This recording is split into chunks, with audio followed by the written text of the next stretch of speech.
Da kiring. Kamol Guldashevich, ama siz so'ragan hisobotda. 2 man bir xatda ham burchidan tushib ketishdi. Kimlar ekan bu? Bo'ldi, ishingiz ko'ring.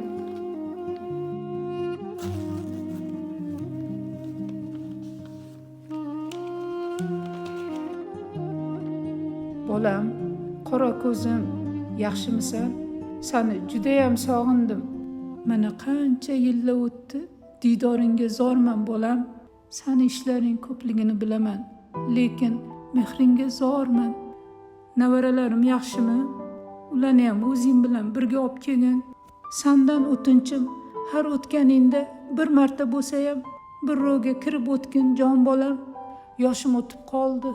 Tez qon bosimim oshib ketyapti. Nima bo'lsa ham Allohim begonalar qo'lda jon bermoqlikdan yiroq qilsin bolam. Seni ko'rib, seni qo'lingda jon berishni xohlayman.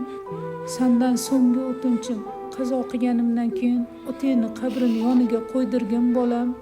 Jonim bolam, hech bo'lmasa tobutimni oldida yolg'ondan yig'lab qo'ygin.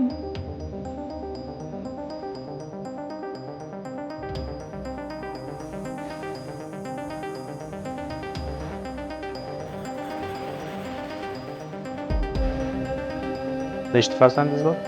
Ikkita o'g'il qiz. Hozir qayerda ular? Ular ketib qolgan Rossiyaga 30 yildan beri. Men bir o'zim qolib ketdim.